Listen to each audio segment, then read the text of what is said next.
Thank you for joining us today. Anything you hear in this podcast is not to be taken for medical advice. This podcast is for information purposes only, and should you find something interesting in the information spoken about, please consult your physician further. Hello, welcome to the Broken Road Podcast. I'm your host, Trent Peterson again. I got a special treat for you. We got Michele Sandifer here with FAITH Horsemanship. I'm going to have her tell us a little bit about her nonprofit and hopefully get you some information and let you know a new way to help yourself and others. How you doing today? Good, yeah. Yeah. Trent. I appreciate you having me on here. I'm excited to, just have another opportunity to get the word out about what I do, and especially in the community, to just let people hear it. And I find sometimes if people hear things in different ways or different settings, you just never know who it'll reach. And so I'm excited. This is neat. I've never done anything like this before. So. Cool. Well, hopefully we'll have a good time and, get some stuff across. I forget from time to time what I'm saying because I have brain injuries. So, but we'll go from there. So I was looking you up, looked at your website. What is the website again? And we'll put a tag at the end too as well. But the website is faithhorsemanship.org. Okay. And what does the FAITH stand for? FAITH stands for Fighting Adversity, Integrating the Horse. Okay. I like that. I noticed some verses as well on there. So is this a faith-based kind of type ministry nonprofit, or where does that play into? My faith is, it's just been a big deal in my life. It's what's gotten me through a lot of adversity myself. And, it's not a religious organization. And I think a lot of people, they get confused between religion and spirituality and all that kind of stuff. But, so I'm not going to be like beating people over the head with a Bible to try to get them to believe in God or anything. But I do. I have to honor God in what I do. So it in that way it is faith based. And I'm a firm believer that God gave us the horses and gave us the mind to help others. And so I can't tread too lightly in that regard. So. Okay. Cool. So one of the verses was Job 12:7, and what that one is? Just ask the animals and they will teach you. Cool. Well, that makes sense. So saying that, I guess, kind of tell us what you do. I mean, if we're letting the animals teach us something, kind of, I guess, tell us a little more about that. So what I do, it's called Equine Assisted Learning. That's where people work with my horses to help them through adverse circumstances. We all, at some point or time in our life, face adversity, and may need a little help to deal with that. I'm not an advocate for, drugs to help through that. I'm an advocate of, fully facing what's going on and just being empowered with the strength that we need to get through it. And with the horses, we can learn so much, and not just horses. People are doing things with dogs. I have a lot of dogs. They've helped me in a lot of ways. But you learn. A horse doesn't lie. They're not pretending to be something they're not. They're not putting up a facade.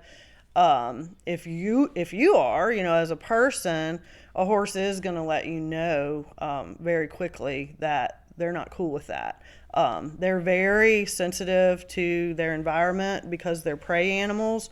And even though, my horses are domesticated, they're not, wild horses, they still instinctually have that fight or flight syndrome. It's just in their DNA. And so if there is something that isn't aligned correctly, they will pick up on that. And so it helps us to be who we truly are. I think so many people now are just trying to be something they're not, and a lot of that is because of the society. It's it's just geared towards this push to be and do and have, and we could just learn so much just simplifying things and being in nature. Nature in and of itself doesn't lie. It doesn't follow a strict set of rules and regulations, and we need to be more regulated in a lot of ways. So when you say a prey animal, what exactly does that mean as far as the way that a horse, I realize you said fight or flight. I guess expound on that a little bit, and kind of like how does that make them react to a person, I guess, with somebody that you're trying to help or somebody you have there that you're working with? Mm-hmm. How does that benefit them? How does that work exactly? What is the prey animal? I'm trying to understand a little bit more about that. We as humans are predators. We eat meat. In some places horses are eaten. Don't Absolutely ask me why, but so they sense if somebody is I'm trying to remember exactly how you asked me the question. If somebody is angry and or sad and they're pretending not to be, it just throws the horse off, and they don't want to be around that, because that is threatening. I mean, just think about when you go into the workplace and you're just not sure how like coworkers feel about you, or if maybe you have a boss that you have to walk on eggshells around because you don't know when they're gonna try to attack you and make your life miserable, or add way more work.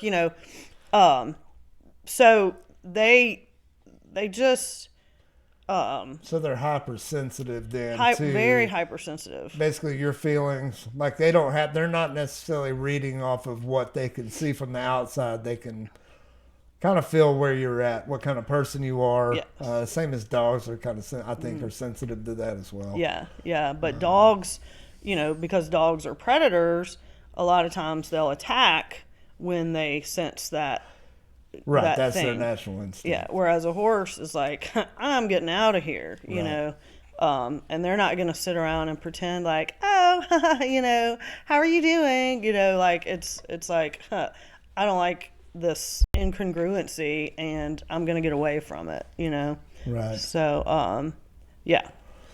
So I guess that's kind of setting us up for the next question, but I'm curious what got you interested in actually getting into this. I don't think this is something that you just walk into, or it's not I wouldn't say that I even have met anybody till I met you that actually does it. So what drew you to it?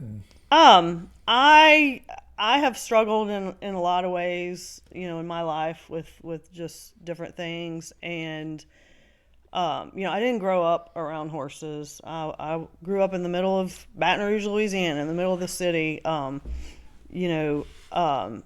had a cousin who was a racehorse trainer at Louisiana Downs in Bossier, and we'd go visit my family. My grandparents still lived in Shreveport, and we'd go visit, and my cousin Renee had an off-track thoroughbred named Staunchly Bold. We called him Staunchy for short. But I just fell in love with him, and I adored my cousin.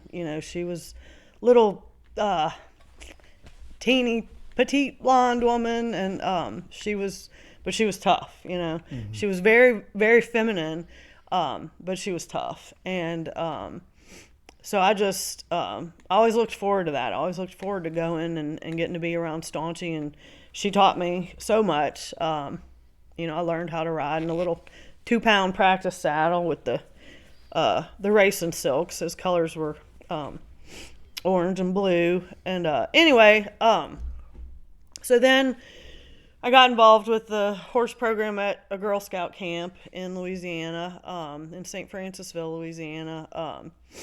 Went up there every opportunity I had. And when I was 15, I came off a horse there. I would get on and run like I was a jockey in a race, and came off a horse named Spider and got airlifted from the St. Francisville Hospital to Our Lady of the Lake in Baton Rouge. Oh, wow. And was unconscious and was in and out of consciousness for probably about a week. And then I had to... and I'm saying all this not from memory, but from, you know, people telling me, and I have some journal entries that I actually recently found. It took me a good probably half a year at least, I'm thinking, to kind of get back to normal, or what normal could have been at that point. So it was a good spill. You hit your head. Yeah. I had a traumatic brain injury. There was intracranial bleeding. Basically, you know, had to learn to walk, talk, and write properly again. But with that, I think that just made me sensitive to, because I dealt with a lot of anger, a lot of depression for years. I still struggle with depression. The anger's gone, thank God, because it was very, you know, anger is very, very debilitating. It is. It's bad for your health as well. I mean, I mean, when you say debilitating, that all the way around, it's stress, anger. Yeah. I said I wasn't gonna get teary-eyed, but here I am, and that's okay. My nose is running. But so I just dealt with those things for a lot of years. And then obviously, you know, when I had my head injury, I was 15. So mentally, you know, things weren't fully developed anyway. And then, you know, add to these struggles, and I went to a new school where, you know, people, you know, what's wrong with her? Why does she talk like that? Why does she walk like that? So it, you know, it made me very sensitive to people that aren't, you know, what society considers normal, you know, and people that aren't able to just fully experience life, somebody who's, you know, not got any problems. I feel that so much. That's been my push to start the podcast, to do the nonprofit organization.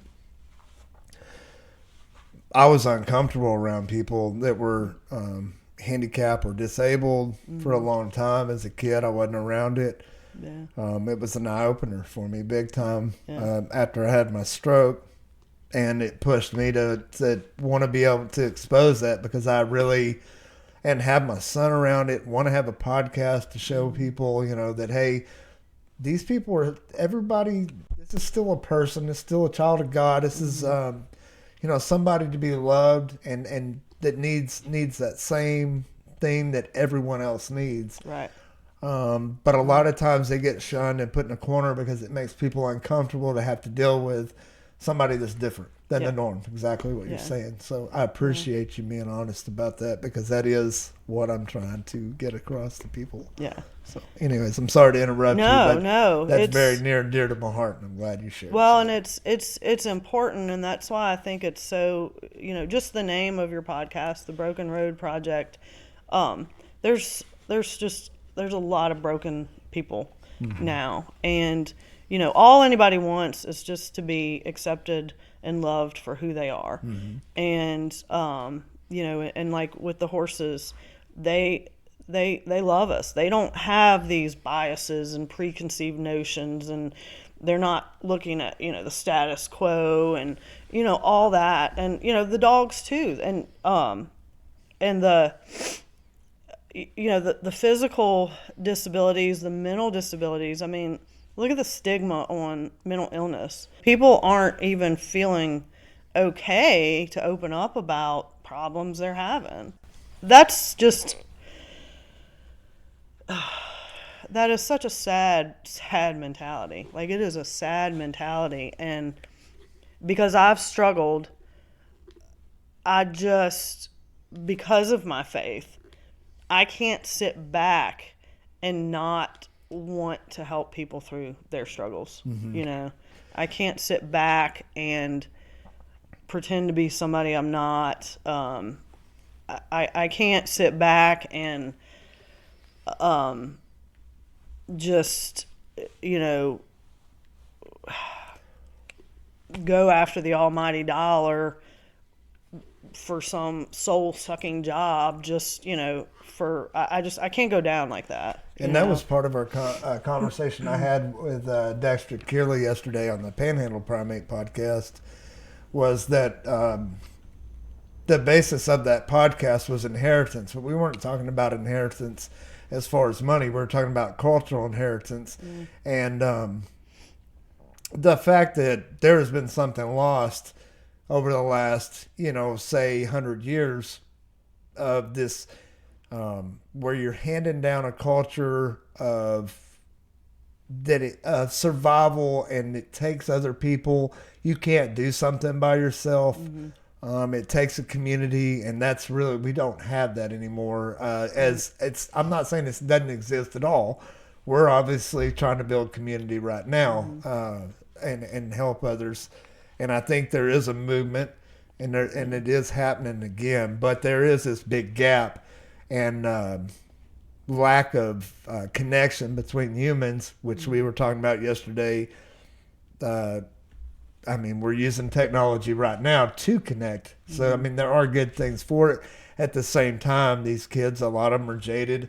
They are worried about what other people are going to think. Adults are worried about it. They're in a rat race to, be better than the next person, to show that they're all good. They have these fake personas on Facebook and things like that.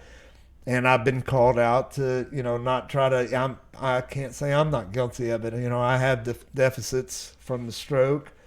It would be pretty easy for me just to cut and edit out when I have problems, but I've been asked not to do that. So sometimes when I get, even on an intro, I sit there and get kind of stuck, but I'm trying to keep it as genuine as I can. So I think you're right. There is a rat race going on. People are losing connection. Suicide rate among teens, the shootings, all these things that are happening is a loss of connection and having no place to go. And they can't even, their parents are busy. They're both out trying to make a living, so there's no one to talk to there. Their friends, they're not going to be honest with them because they don't want their friends to know their weaknesses, because a weakness is a immediate way to be attacked. Everybody's worried about being attacked. I think you're hitting the nail on the head there. Totally. Yeah.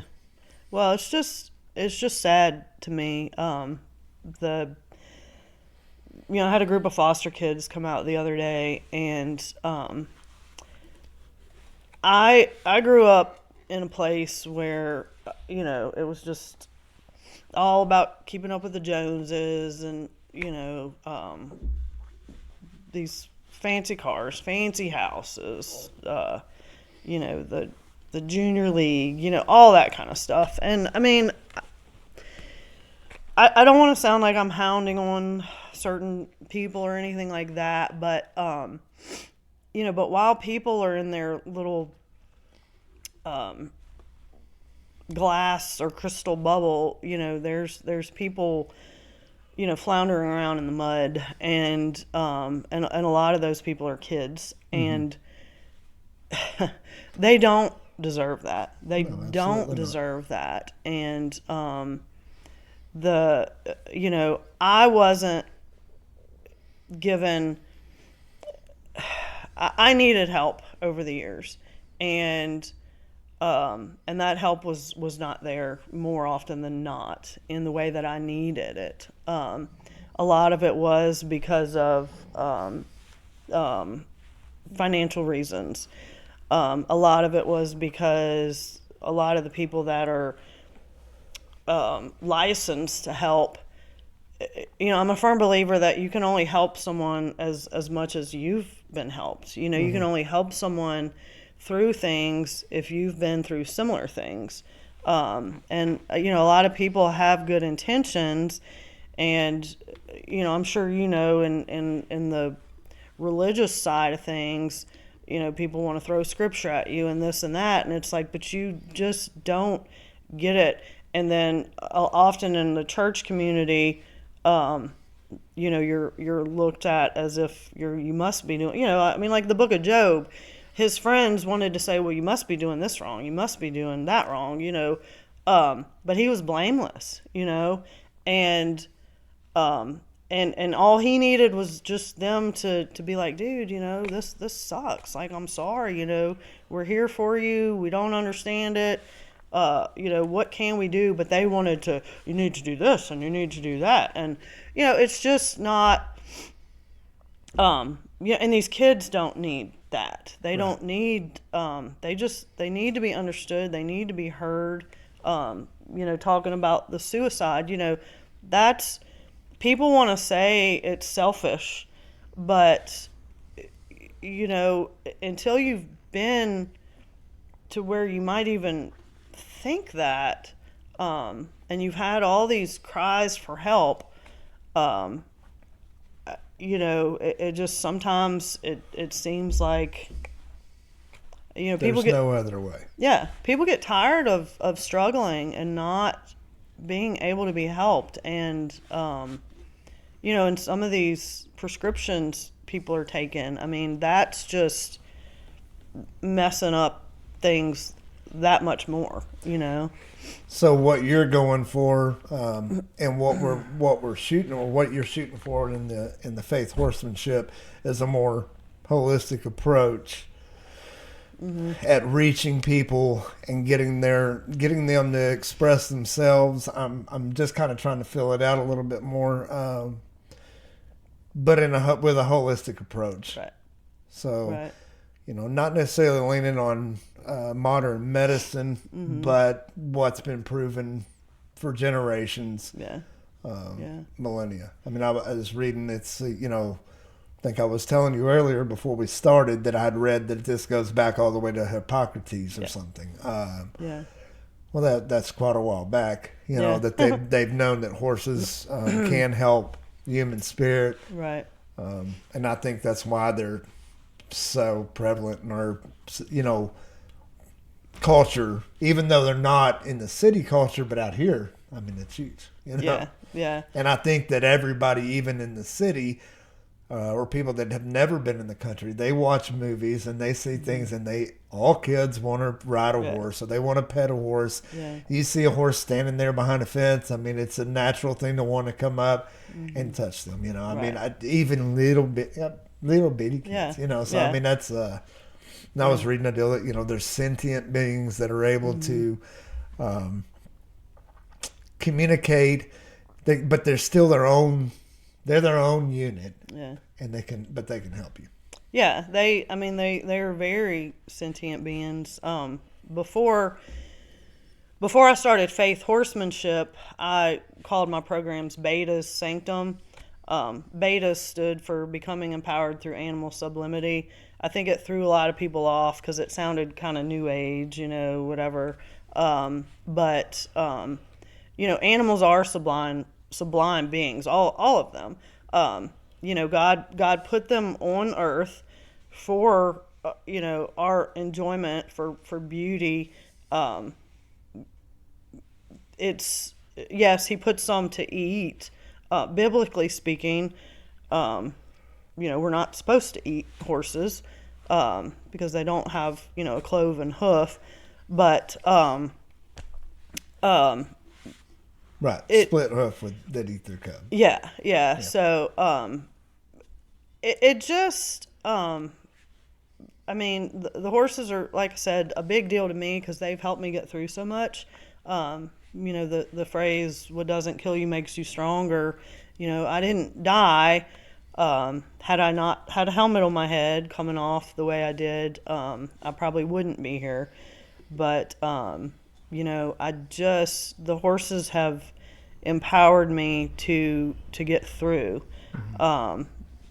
My personal animals give me such a sense of responsibility, and you know, as a mother myself, and not having been able to have, you know, I had my son, and that was it. You know, but I have that nurturing spirit, and you know, it just gives me a sense of pride to be able to care for these animals. You know, we have the attack on kids, you know, all these kids that are struggling and just not having their needs met, not at home, not in the education system, not, you know, anywhere. And these animals are struggling too, and that's another reason. You know, a couple of the kids the other day, I have this one horse who, his name is Azul. I think you were going to ask me about the horses. Yeah, you're leading right into it. I didn't even have to ask. It's perfect. Yeah, so Azul, he's called what's a Cremello horse, you know, kind of albino. Doesn't have good conformation. You know, he thought he was a cow because he was in a pasture with cows, and you know, so he just didn't know. And the process with him in work, you know, he'll never be a riding horse, and that's fine. But you know, some of the kids came out the other day, and you know, they were asking about the horses or whatever, and Azul was out there, and you know, he can be a little flighty. You know, he just forgets sometimes, and he's not sure of himself. And so one of the girls went right up to him, and he was just, you know, he let her. And that gave her such a sense of pride, knowing that, you know, this is a horse that not just anybody can go up to, you know. And then another little girl was feeling, you know, you could just tell she was real unsure of herself, and didn't have much confidence and all, and wasn't seeming to really want to do some of the activities with the horses. And she went up to Azul, and he let her, you know, come up to him too with no problems. And I mean, literally within like 5-10 minutes, she's like a different, you know, she had this confidence and this joy and this, you know, pride.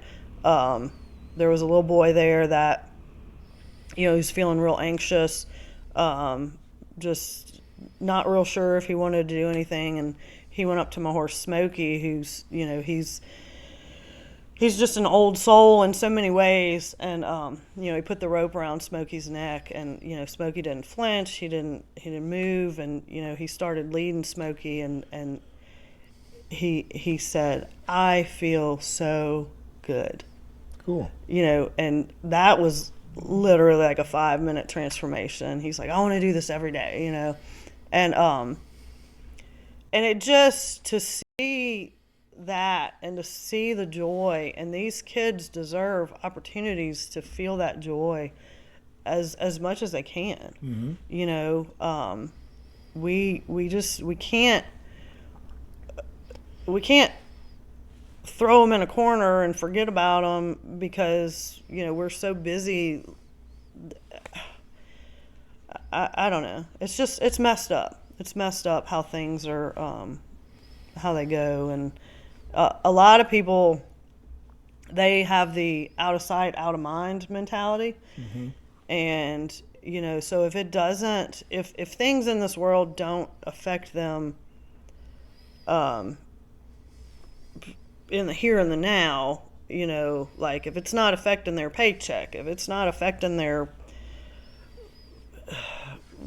ability to, you know, do what they want to do when they want to do, then, you know, then they don't care. And they're able to just put it behind them. And, you know, again, I can't do that. You know, I can't pretend that there's crappy things going on everywhere and just pretend that it's, I can't pretend that's not happening when it is. And I think it takes people like you or it's going to reel it back in.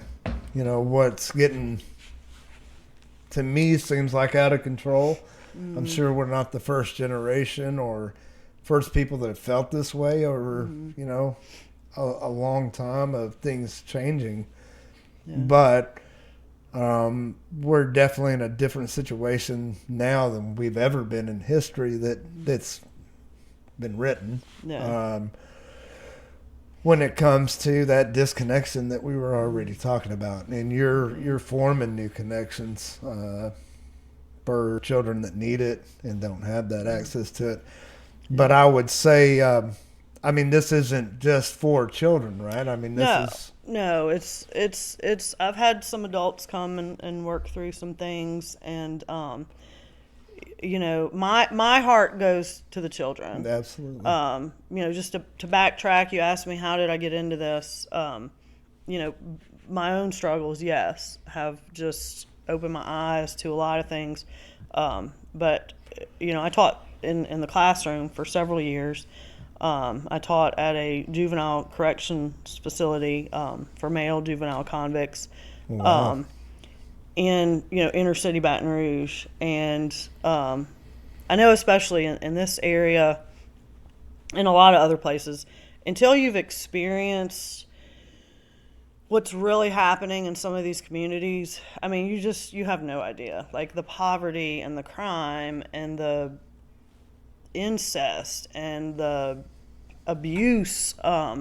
It is rampant in some of these communities, and it's just again, our society is just geared to not helping them. So these kids come to school. Some of the students I taught were literally getting on the bus when it was still dark outside and not getting home until after dark. And they're not getting the nutritional needs met at home. They're not getting the emotional needs met at home. They're not getting needs met. But then they're supposed to come in this classroom and be alert and perfect all day, and yes ma'am and no ma'am and, addition, subtractions, it is like, literally the stupidest, for lack of a better term. It makes no sense. It makes no sense. And, one of the reasons I got out of teaching is I love working with the kids, but in the classroom nowadays, it's just like you have your back against a wall, and there's only so much you can do. And, these kids are not being prepared to succeed outside the classroom. Most of them can't succeed in the classroom. All this standardized, that's a whole other story for another day. But so with the programs, with the horses, they're learning life skills that are going to prepare them, to be successful in whatever they decide to do, and hopefully will be given those opportunities. People want to say, oh, they're stupid, they're dumb, they're worthless, blah, blah, blah, blah, blah. But when you are not given opportunities to do better and to be better, and all you can do is just claw until there's nothing to grab a hold of, it's just hopeless. These kids lose hope, and that's why they turn to drugs and alcohol and gangs and or nowadays they're so easily lured into being trafficked.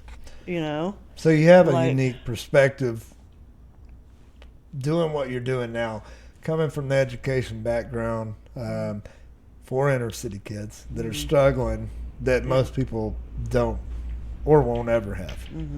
you've seen it. You see it from a different perspective, totally in a different light. Whereas somebody like me, I've been out here for 20 years. I did move from Dallas, but I don't think that I ever really saw that side of it.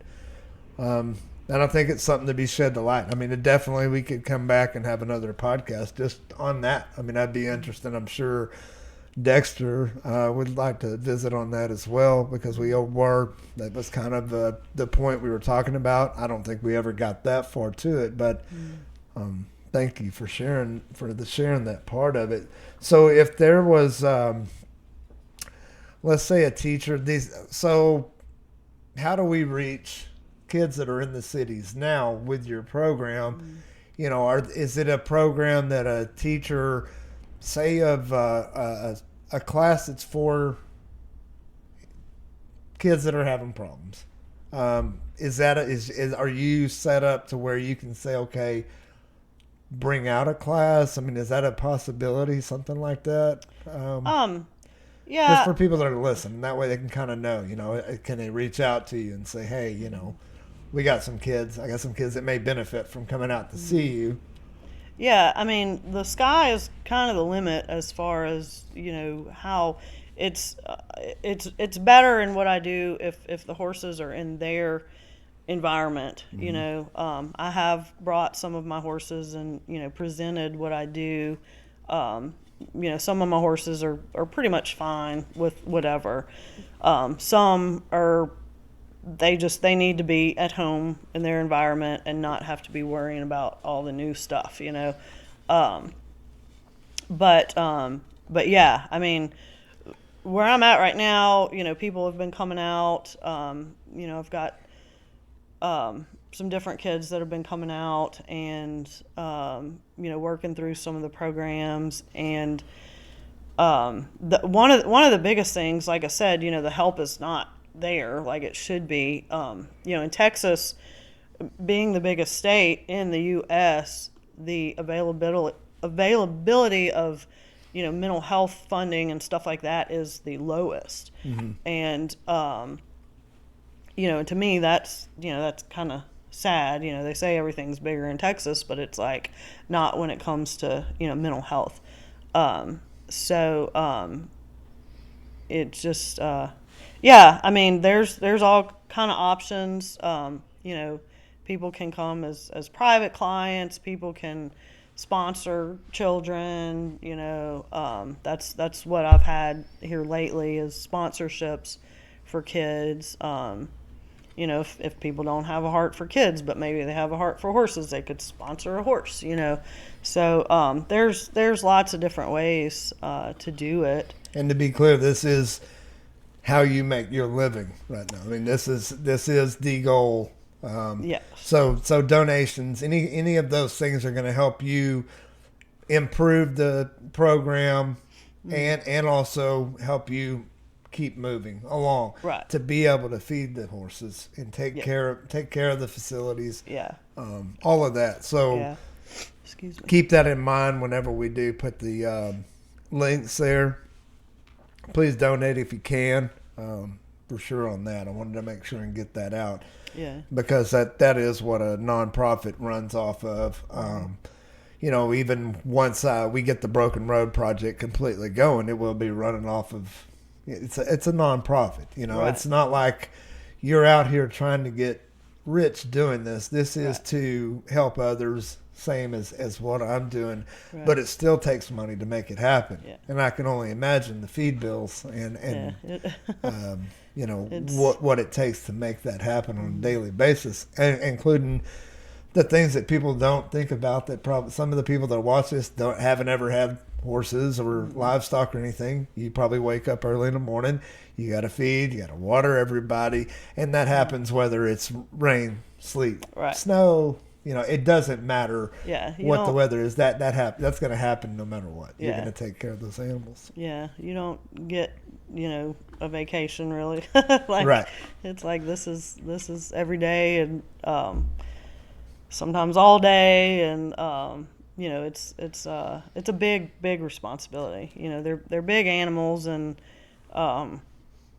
they're somewhat self-sustainable in some ways, but as domesticated animals, they depend on us for their livelihood. So it takes it's just like having kids. It's you got to take care of them. Well, I feel like people are so quick and ready to give SPCA money, and you see this Sarah McLachlan song playing over this poor dog, waiting to get fed, which the dog, to me, I'm like, that dog's been fed. It doesn't look that flea bit ridden, but whatever, Yeah. I know that there are animals that need that. I'm not saying anything that the SPCA is not a good organization to donate to, but I feel like organizations like yours is going to more feet on the ground type organization.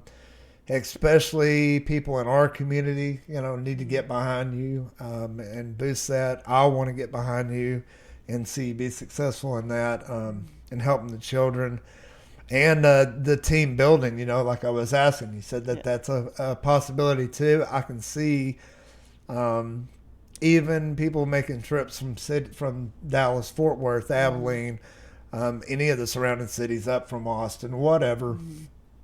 I'm sure a long-term goal would be that you could have like a facility where they could actually stay and then have it, get a couple of days for a weekend. Because like a little team building retreat. Right. I'm sure that's a long-term goal. That's one of my questions I had here. Was kind of future goals that we'll get to before we're completely done. Yeah. But that make me think of another question. When you're working with somebody with the horses, what's kind of like, I realize every case is different. That's one thing that I try to push the point across is that therapy and things like this, I realize therapy may not be the word, but things like this when you're trying to help somebody don't happen overnight. There's not a one shoe fits all type process, the same as like with the drugs. They're going to give all these kids ADHD medicine. Well, it's not necessarily that they need that. They just need to get out and run. Some of them some of them do have some chemical issues, but I do believe a lot of those can be overcome just with exercise. And I'm not a doctor, it's just my opinion. But so I kind of got lost there in that. Oh, okay. How much time do you really need to spend with somebody? I mean, like on an average, I guess is what I'm asking, for to see long-term benefits. I realize that day there's going to be benefits from it, but to extend that, Yeah. Well, like with anything, I mean, today everybody wants a quick fix. They want the diet pill or they want the antidepressant that is just going to make them and not feel anything, and it's just it's a quick fix. But the problem is the quick fixes end up they might fix right then and there, but long term then you're going to have to change this prescription, or you're going to have to change this diet, or you're going to, so it's not sustainable. Like these things people are doing are not sustainable. And it's just putting a Band-Aid on things. You've got to get to the heart of the matter, and you've got to start there. And like with any successful program or any kind of learning, it takes time. I offer 12-week sessions, and that's, coming once a week, for these kids to be able to come once a week, for 12 weeks, that's a good start. They say it takes 21 days to form a habit or break a habit.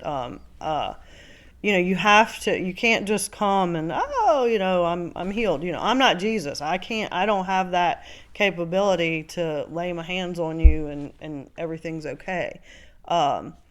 And just like with any kind of therapy, and again, I'm not a licensed mental health professional. What I offer is very therapeutic. I do have, just with my education, I took a lot of psychology course. I read all the time because that stuff really interests me. And had I done things right, I might have gone to school for something different. But I feel like my experiences have, they're all serving a purpose in the grand scheme of things. But yeah, I mean, they need to come out. You know, some people, just like with anything, some people figure things out quicker than others. You know, they may need to come for a year, you know, just whatever they need. I would like to have that option for them so that they don't, you know, get off track and just feel like, you know, it's, I mean, it's the same thing like with riding. You know, everybody wants to put their kids in riding lessons, and then they want them, you know, competing in rodeos and all this like instantly, and it doesn't. You know, it takes time. Everything, yeah. That's another. I mentioned Panhandle Primate a lot, but Dexter does come up with a lot of really cool ideas for conversation. We did talk about anything worth doing takes a lot of practice. Right. So, right. For instance, me being an equipment operator for a job for a long time, career really, you know, until I started actually running jobs and then ended up being a contractor. That was second nature to me. Mm-hmm. So trying to teach somebody sometimes was frustrating, you know, and then you kind of take it for granted that that's so easy to do, you know, playing guitar, but the amount of hours that you put into that are invaluable. Yeah. So, you know, even though you don't necessarily have that that plaque hanging on the wall, I don't feel like that means that you're not qualified to help somebody get down the road and help them in places that they need.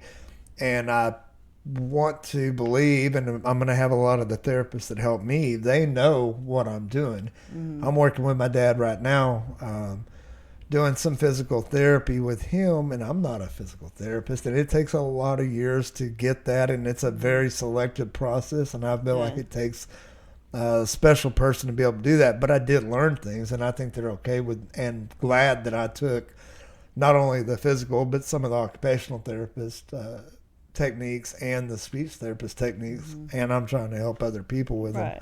Right. You know, there's obviously always, you know, consult with your physician. Yeah.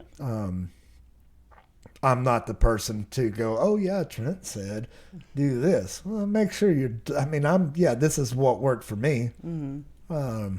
And I think that's kind of where you're coming from too. But I feel like the invested time, and they are starting to actually honor that in a lot of colleges. For people that are going back to college now, it's like, well, I've been in construction or a contractor for this many years, and I've done a lead estimator or whatever, you know, for this company, and you're able to go back and do a business class and get that credentials for that business class a lot quicker, or get a job that normally says, okay, well, you have to have these credentials to get the job. They're actually realizing that experience in the field is actually invaluable, and there's you can spend a lot of time in school, but you learn a lot more once you get out of that school. Right. So, well, and that's true. And I mean, I do have some certification. You know, like I said, I'm not a licensed mental health professional, but I am a certified teacher. You know, that's what I got my degree in. I got certified through EAGALA, which is the Equine Assisted Growth and Learning Association, as an equine specialist. Under their practice, I'd have to work with a mental health professional to do what I do. But I chose to not do that, so I got certified as an equine assisted learning facilitator. And, you know, a lot of what we do is what and the same, but we don't, it's not through EAGALA, it's called Equine Assisted Psychotherapy. So you have the Equine Assisted Psychotherapy, you have the Equine Assisted Learning. You know, the end result, you know, we all have the same goal in mind, and that is to help others by utilizing the horses and having the horses be the teacher. So, I mean, essentially, you know, I wouldn't have to have any certification because the horse is the one they're learning from. And I'm just there to make sure things are safe and that, you know, that things are going smoothly. So I read somewhere in here, I'm going to try to search it real quick, but you had mentioned, was it hippotherapy or, okay. yeah. And I had read that you can work hand in hand with an occupational therapist, and or physical and speech therapist, any of those, to help with spasticity, which I thought was really interesting. And not necessarily riding. I mean, they talked about just walking and helping with gait on specifically when I was looking it up, so talking about cerebral palsy. So if you were to have somebody that was willing to come help you, say on a weekend, and you had occupational therapist that was like, hey, I want to go do this together with some patients, can they do that? Is that something that you can do together with them with the setup that you have? Or would be willing to do? Yeah, I mean, my programs are all done on the ground with the horses, not the riding. I do have several years experience with the hippotherapy. I had a friend back when I was still in high school. She was an occupational therapist, and so she, offered the hippotherapy, and I was one of the sidewalkers. I was a volunteer for a good while, and then I worked at a barn where we had a therapeutic riding program, and I was one of the instructors for that. So They got to ride. Yeah, that's the riding technique, right, is what that does. Right. Okay. I didn't realize that. So, and you told me you don't do riding. Yeah, that's the hippotherapy is the physical help. It's to help the physically disabled, whereas the equine assisted psychotherapy and the equine assisted learning, we're focusing on the social emotional aspect of it. Obviously they are being helped physically by just being outside and, being around a horse. Like, being around a horse, their heart rate, it's believe it or not, but they have the ability to lower our heart rate, and get in sync with theirs. So just being in the presence of a horse has therapeutic powers in and of itself. But, but the skills that are learned are, like relationships, building relationships, leadership skills. Again, like I said, the horses are prey animals. They need a leader. Horses in the wild, even the wolves, that's why I had named my business what I had named it before, part of, a wolf pack. They have leaders.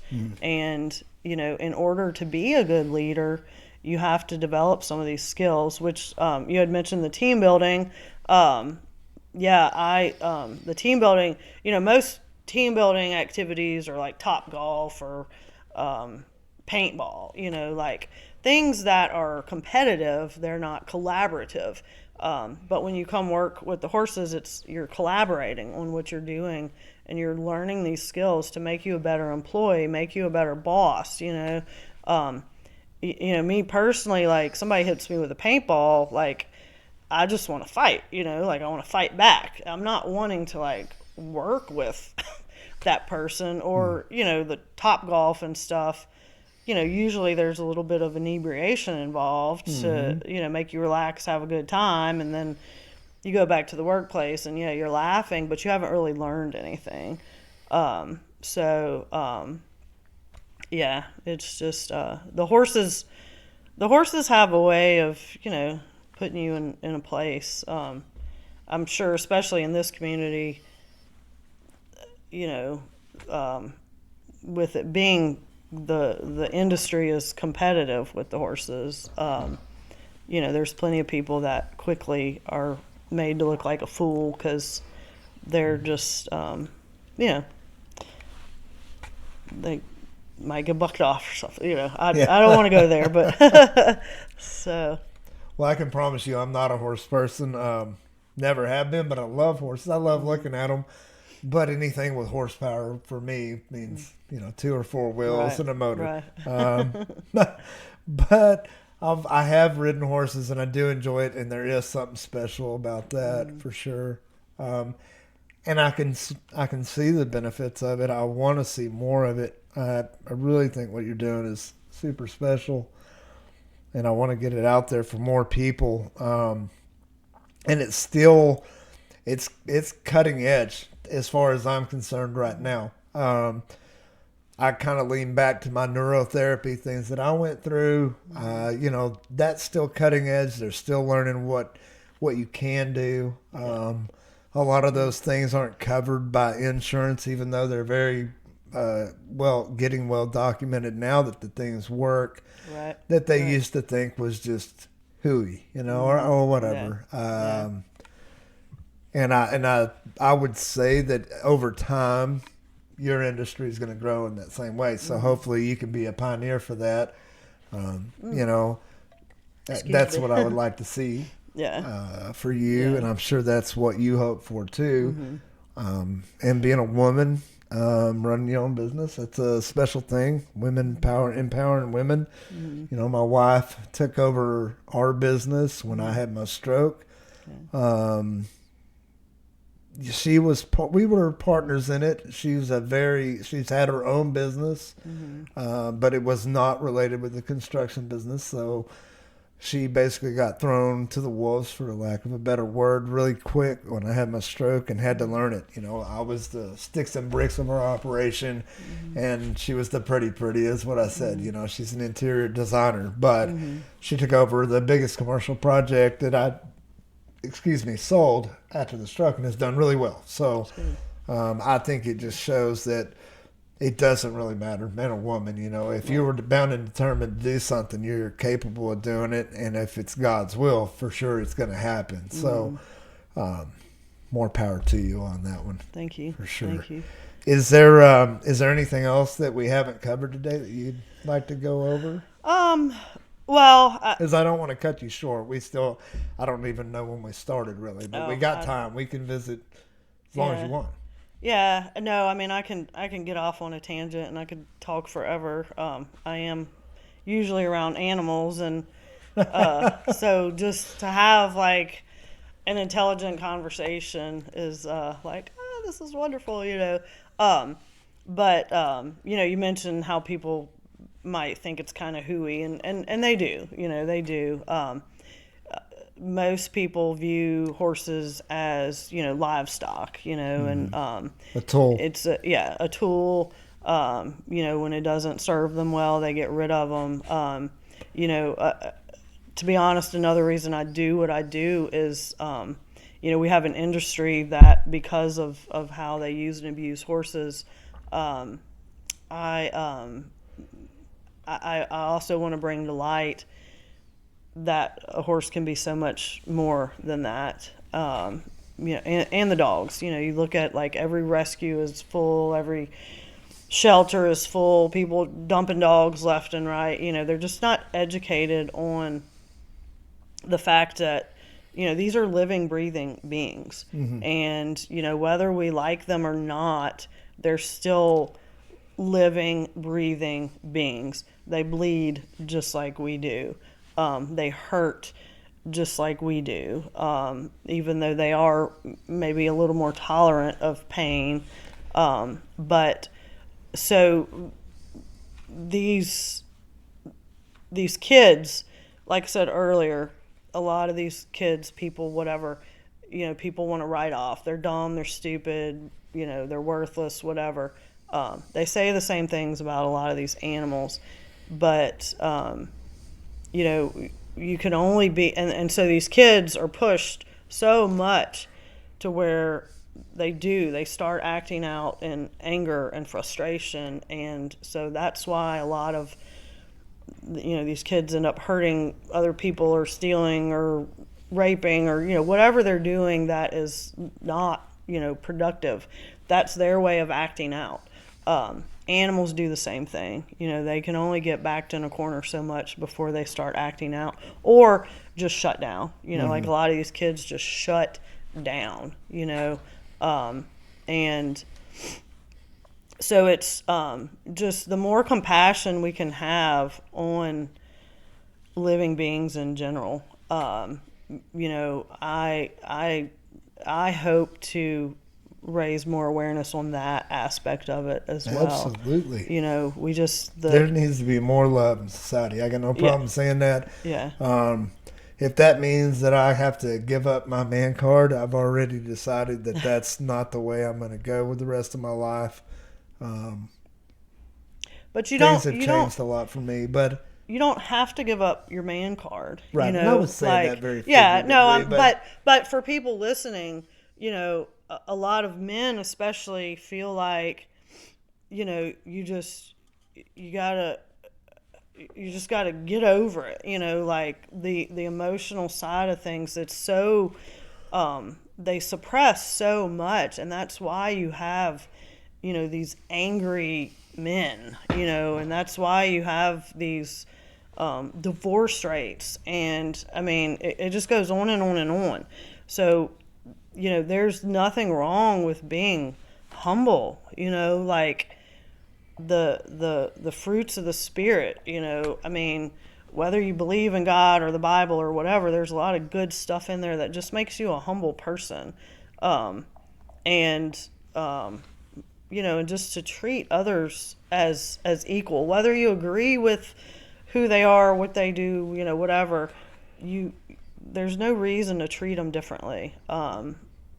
There's just, because, and a lot of times people, one of the reasons, like, there's confusion in a lot of things today, and I won't, you know, go into specifics because that's neither here nor there with this, you know, that's another story for another day, but people get confused, and so they do things that you know, are counterproductive to maybe what they even really want to do.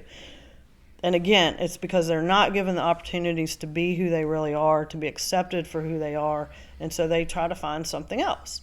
And whatever accepts them, I mean, look at, like, gangs, for instance. You know, they join that gang because it's a sense of security, so to speak, even though it's very detrimental in so many ways. That's, you know, the people that are accepting them. And so, you know, we've just got to start somewhere. And I know I can't save the world, you know, but in the community that I'm in right now, you know, I've got to start somewhere. You have to try. Yeah. You know, sitting there and not saying anything or bringing it up, and that's why, you know, I'm trying to be as honest as I can about even who I am now, and anybody that does know me knows kind of how it was, and I just was shown a different way that, you know, that wasn't it, and I did keep a lot of stuff locked in, and I know this is not what this podcast is about, but I had to look it up real quick because we were talking about the difference in men and women and being and showing emotions. Right here from the National Institute of Mental Health, in 2022, suicide rate among males was 4 times higher than among females. And I really do, we won't stick on that, but that's because we can't tell each other what it is. You know, and there's this lack of love and disconnect between people in general. I mean, there's just, you know, that man card thing is so out of date now. It's kind of high school bullyism, things like that. I mean, we should be, at this point in our culture, we should be moving past those kind of things and really be a little more mature as a society in the way that we treat each other, and be a little more respectful. It's one of my programs, which, like, if you go on my website, I have certain programs, but everything can be geared, you know, individually or group-wise, whatever. But I called it the Cathartic Cowboy, and you know, I was just excited about it. I had read an article in Western Horseman where it talked about a group of cowboys in Elko, Nevada getting together, you know, and just talking about stuff. And, you know, so many people, guys in general, don't want to talk about feelings, you know. They just want to put up this bravado attitude, like everything's okay, and it's, you know, and I mean, Lord knows, like, there's, you know, I wouldn't want to be a man today, just having to provide and be strong and, you know, all that. But I feel like, you know, often where your weakness lies is where your strength lies. And if we're just more open about some of those things, I just think it could be a lot better. And again, we wouldn't have to pretend all the time, but we would know that, you know, it's okay to say, dude, you know, like, I'm struggling, and, like, instead of turning to the bottle or, you know, to pornography or, you know, all those things that are out there just luring men away from being, you know, the kind of men God has called them to be. And, you know, and again, I'm just a firm believer that if we look at horses as more than just tools, you know, it's just like this humbling moment, you know, just brings you to your knees, and in a good way, you know, like, because healing is what do they say? Healing is feeling, you know, like, right. Or feeling is healing. You know, you can't, you just, it's going to come back to bite, just like diet, you know, like, it's going to come back to bite you if you don't really do what needs to be done. It's just going to explode in your face later on. Yeah, it's basically investing in your own health, which is kind of gone into the bypass all the way around. And like you said, the mental health is not addressed hardly at all. So I'm so glad we're doing this today, and we'll do it again for sure, because that's it's a huge thing that a lot of people are dealing with, and nobody wants to talk about it. It's an uncomfortable thing. Disability is the same, you know, it's just, we have a group, that I am part of now, that I went to therapy with. They understand, you know, that we have these deficits. We understand each other. So it's a sounding board for frustrations, and where we can kind of be ourselves for a minute and laugh at ourselves, because it is kind of calamity, you know. I mean, you body moves in ways that it's not supposed to. You talk, and sometimes it doesn't make sense, you know, just but you got to be honest with it, and everything's so you have to invest in that, the all health, but mental health specifically. I think will kind of, in my opinion, kind of makes everything work together. So like, if your mind's not healthy, you're probably not going to be very healthy physically either. Like it goes hand in hand, and really, you know, the mind and brain is a powerful tool and that the we heart. have. The heart, you know, that's what keeps it all going. If your heart quits beating, then, you know, you're screwed. Like, I mean, you know, so you gotta work on matters of the heart, and people just don't. It's, you know, that they're so sorry, didn't mean to interrupt. No, it's okay. No, this is just a discussion. So I think we're probably easily hitting on an hour here, and it doesn't mean that we can't visit again and maybe think about some more things we want to talk about, or catch up with you on your progress and your business. But we do need to kind of tell people again one more time how to get a hold of you. I will put it in the comments, and try to add a link on as well that goes directly to how to contact you. But what's your website again? FAITHhorsemanship.org. Okay. And that's faith. I used to have a speech problem, and so people don't understand, but faith with an F as in Frank. Oh, I think and that actually stands for, I wrote that in here, fighting adversity, integrating the horse. Yes. And I really like that too. Yeah. So they can get a hold of you that way. Is that how you do bookings as well? Or are they, and maybe message you first and then you contact them? Is that kind of how that works? Or? Yeah. I mean, I could put my phone number out there. It's 225-978-5377. I'm better at talking than texting or emailing or anything like that. Yeah, you said you're not big on the text. So Yeah. You're a phone call person. That's a big goal of mine, is to be able to be in a position to hire somebody to do all the techie things, because I just I'm good with working with the horses and the people, but when it comes down to marketing and all that, I get overwhelmed very quickly. But so anybody that's listening to this podcast, if you're looking for some extra hours for college, or are interested in horses or this, and would be willing to donate your time, and you're good at doing social media things and things like that, I'm sure Michele would be more than glad to give you some time for your I'd love to swap out. Well, for sure. So I think I'm hopeful that getting this podcast out is going to kind of open that up, because it is a nonprofit, like we said. There's not money right now to be paying anybody, but there probably are people out there that would love to donate time to you and try to help get this off the ground, and I'm going to do the same myself. So I've gotten some support from the Evening Lions Club in town. They've sponsored children through Big Brothers Big Sisters. Just for people in the community to kind of know, I have been doing PR work and getting myself out there as much as I can, and just it's hard to do it all, and I would eventually like this to grow to where more people can be involved and help and benefit from it, financially as well, provide jobs.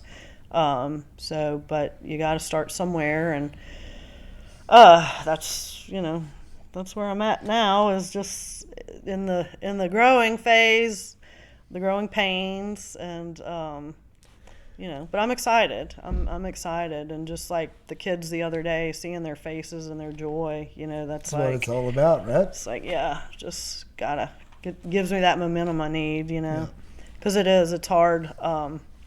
And I'm still learning the ins and outs of the nonprofit, which, it's like, there's lots of rules, and when you're not paying the taxes, government wants to make sure that you're doing everything to the dotted I and the crossed T, right? Because they want their money. Yeah, I do. I have a good board. My board members now are great.